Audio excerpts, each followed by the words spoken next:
मैं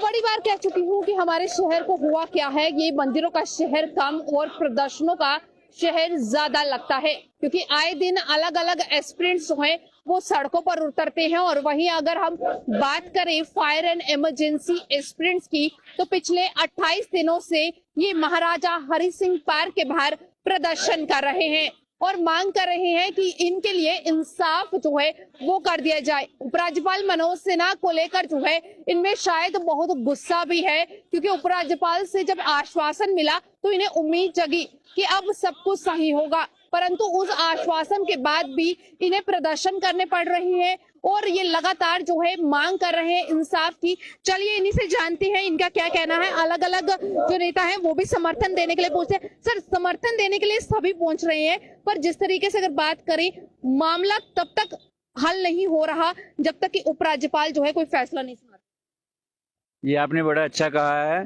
कि स्पोर्ट के लिए भी सारे नहीं आ रहे। जो इतनी इतनी डींगे मारते थे बीजेपी की रविंदर रैना जैसे बंदे, आज रश्मि मैडम भी उनके पीछे पीछे कैमरा लेके दौड़ती है और भी सारे हमारे चैनल दौड़ते हैं, तो खिड़कियां बंद करके भाग जाते हैं गाड़ियों में। ये कोई तरीका नहीं है बीजेपी का। अगर बीजेपी सरकार जो है दूसरी पार्टियों पर इल्जाम लगाती थी पहले कि पहली पार्टियों ने काम नहीं किया, हम भी मानते हैं उस चीजों को कि पहली पार्टियों ने बेइंसाफी की है बच्चों के साथ। जो 13 से बच्चे बैठे हुए हैं, आज इनको फार्म भरे हुए बेचारों को 13 से लगा लो, आज कितने साल हो गए हैं बेचारे। जब जंग से आज उन्हीं स्टूडेंटों के दाढ़ी में जो है व्हाइट बाल आने शुरू हो गए हैं। क्या गवर्नर साहब भी पूछना चाहते हैं हम गवर्नर साहब से कि क्या आप 30 साल पहले ऐसे ही थे? क्या आज गवर्नर साहब को हम कहेंगे कि 100 मीटर की दौड़ लगानी है, गवर्नर साहब 100 मीटर की दौड़ लगा सकते हैं? क्या ये स्टूडेंट जो है 30 साल पहले, जिन्होंने 13 साल 15 साल पहले पेपर दिए हैं, आज ये पेपर दे सकते हैं दोबारा? उस तरह का फिजिकल टेस्ट दे सकते हैं? ये बेइंसाफी बेचारे बार बार हो रही है इनसे। उसके बाद 18 में हुई, 20 में हुई, अब जो पेपर लीक हुआ वो सबसे बड़ा घोटाला है। एक बात है ना कि रविंदर रैना का आपने जिक्र किया है, वो कहते हैं कि भाई उपराज्यपाल हमारी पार्टी से नहीं है, उपराज्यपाल की अपनी एक अलग पोस्ट है और वो हमारे कहने से कोई भी फैसला जो है वो नहीं देंगे। उपराज्यपाल जो है कोई भी बाहर से नहीं है, ये भारतीय जनता पार्टी के मिनिस्टर रहे हैं। ये शायद मेरे ख्याल उनकी मेमोरी जो कमजोर हो गई है रविंदर रैना की, वो यूपी में जो मिनिस्टर रहे हुए हैं। ये बाहर से बंदे लेते क्यों नहीं? भारतीय जनता पार्टी से हर बंदा उठा के गवर्नर क्यों बना देते हैं? अगर गवर्नर ही बनाना तो वो बेल्ट फोर्स का लाके बनाए, आज वो पूरा इंसाफ देगा। बहुत बेल्ट फोर्स के वहां बैठे हैं, जनरल हमारे भी यहाँ से रिटायर हो गए। ये अगर भारतीय जनता पार्टी में दम है तो जनरल को लगाए यहाँ। अपने जो बंदे हैं मिनिस्टरों को उठा उठा के, अभी मलिक साहब यहाँ से गए हैं, उन्होंने कितना इनका पर्दाफाश किया है, लेकिन आज उनकी इन्होंने सिक्योरिटी छीन ली। एक बंदा है, मेरी भी सिक्योरिटी छीन ली है, क्योंकि मैंने भी इनको कहा गो बैक, तो मेरी भी सिक्योरिटी छीने। हमें कोई परवाह नहीं है, तो गोली खाएंगे बैठ के, कोई ऐसी बात नहीं। मर के फिर आएंगे दोबारा। भगत सिंह कोई मर थोड़ी गया, उसकी आवाज नहीं दबी। भगत सिंह जरूर शहीद हो गया, लेकिन उसकी आवाज जो है, हम सब उसकी आवाज है भगत सिंह की। ये भूलना नहीं चाहिए गवर्नमेंट को। अगर यही जनता है, यही स्टूडेंट है जिन्होंने आज जो है आपको गद्दी पे बिठाया है, कोई और नहीं होती। स्टूडेंट में सबसे ज्यादा ताकत जो है स्टूडेंट में होती है।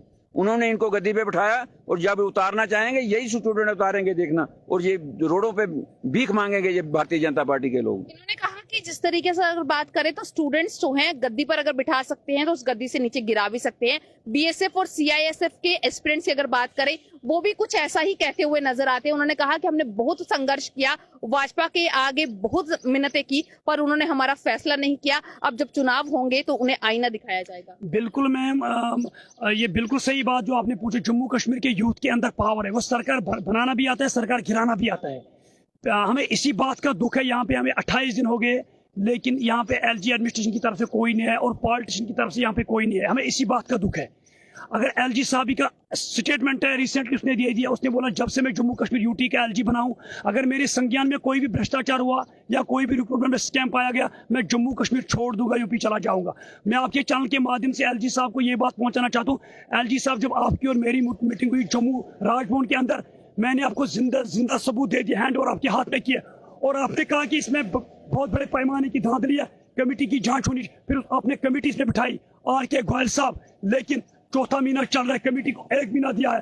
अनफॉर्चुनेटली चौथा महीना चल रहा है, कमेटी ऐसी सहमति कमेटियां हुई। बहुत बना चुके हैं एलजी साहब, हर किसी के लिए। अगर हम बात करें कश्मीरी माइग्रेंट्स जो बैठे थे प्रदर्शन करने, उनके लिए भी एक कमेटी गठित की थी, वो कमेटी कहाँ गई किसी को नहीं मालूम। बिल्कुल मैम, यही तो देखना चाहिए। ये तो खाली हमें आश्वासन दे रहे हैं, मुंह में उन्होंने हमें लॉलीपॉप रखा है। कल हम गए secretariat, chief secretary Arun Mehta से मेरा मुलाकात हुआ, कल अपॉइंटमेंट हुई, और उसने कहा फायर सर्विस में जो घोटाला हुआ है, हाँ हुआ है, अगर स्कैम भी बाहर निकला आप लोगों को क्या मिलेगा। देखिए ये चीफ सेक्रेटरी कह रहा है, उसने कहा 2.5 लाख नौकरी जो जम्मू कश्मीर के अंदर हमने दी है वो घोटाले से लगी हुई। फिर मैंने उसको कहा बाहर निकाली जो भ्रष्टाचारी। चीफ अरुण मेहता सेक्रेटरी वो खुद कह रहा है कि भ्रष्टाचार से लगे हुए हैं, आपको क्या मिलने वाला है। हम चाहते हैं कि हमारे साथ इंसाफ होना चाहिए। गीता, कुरान और बाइबल में यही लिखा है, अपने हक के लिए लड़ो, शहीद हो जाओ। हम शहीद हो जाएंगे। क्या ये नए जम्मू कश्मीर की जो बात हो रही है, क्या ये नया जम्मू कश्मीर है जहां युवा सड़कों पर है? बिल्कुल मैम, इसी बात का दुख है। आज माह रमजान का पाक महीना चल रहा है, ये दिन हम अपने घर वालों के साथ बिताना चाहते हैं। जो हिंदू भाई हमारे जम्मू के, उन्हें नवरात्रि भी यहीं पे बिताई है। ये नया कश्मीर है, ये बीजेपी का नया कश्मीर है और एलजी साहब का नया कश्मीर है। अगर इसी को नया कश्मीर कह रहे हैं, हम श्रीनगर से आए, इतने धूप में यहाँ पे बैठे हैं, अगर यही नया कश्मीर है, जब से यूटी बन गई है हम तो फंस चुके हैं। ये स्टेट ही ठीक थी, जब से यूटी बन गई है, जब उन्हें हमें 370 आर्टिकल एब्रोगेट किया, और भाजपा ने कहा और रविंद्र रैना ने कहा और अमित शाह ने कहा जम्मू कश्मीर में भ्रष्टाचार पहले हो रहे हैं, पीडीपी कर रहा है, एनसी कर रहा है, अदर पार्टीज कर रहे हैं। जब बीजेपी आया सबसे बड़ा कांड उन्हीं की सरकार में हुआ। पीएसआई, एफडब्ल्यूए, जल शक्ति, फायर सर्विस, कौन सा एग्जाम उन्होंने फेयर तरीके से किया? कौन सा एग्जाम? भाजपा के लोग यहाँ पे आए क्या? कभी भाजपा के बच्चे या एलजी साहब के बच्चे, नरेंद्र मोदी के बच्चे या अमित शाह के बच्चे कभी सड़कों पे आए? वो चाहते कि हमसे हम मरेंगे मिटेंगे, उनको सबक सिखा के रहेंगे, अपना हक लेके रहेंगे।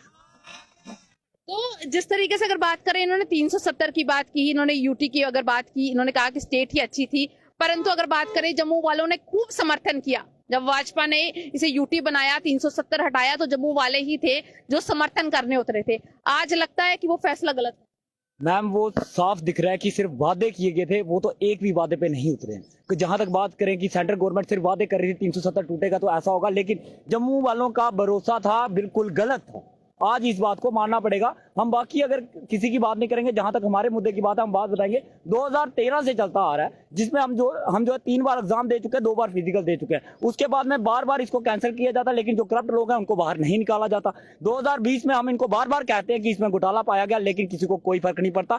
3 साल लग गए हमें इनको बताने में। फिर हमने यहाँ पे सारे के सारे प्रूफ लाए, विटनेस यहाँ पे इन फ्रंट ऑफ मीडिया आ गया, उसने खुद साइन करके दिया कोर्ट में कि मैंने यहाँ पे पेपर खरीदा हुआ था और किस किस को बेचा था। उसके बावजूद एक कमेटी तो गठित की जाती है 12 दिसंबर को, जिसका टाइम पीरियड था 1 मंथ का, 12 जनवरी को कंप्लीट होना था। लेकिन आज 5 महीने होने को जा रहे हैं, लेकिन कमेटी अपनी रिपोर्ट सबमिट नहीं करवा रही है। अगर बात करें ये प्रशासन, ये सिस्टम किस लिए बनाया जाता? मानव कल्याण के लिए। ये कौन सा मानव कल्याण हो रहा है? अगर बात करें कि हम हर किसी के पास जाते हैं, बड़े से बड़े पॉलिटिशियन के पास, अगर हम वहां पे पहुंचे या गवर्नर साहब के पास पहुंचे, ये नहीं है कि गवर्नर साहब से हम पहले नहीं मिले, तभी तो कमेटी गठित हुई, हम उनसे मिले। लेकिन जब कमेटी के हेड के साथ बात करनी है, किसी के साथ, सिर्फ एक ही बात आती है, जल्द ही इस पे कार्रवाई होगी। लेकिन हम यही पूछना चाहते हैं, जल्द कब होगा?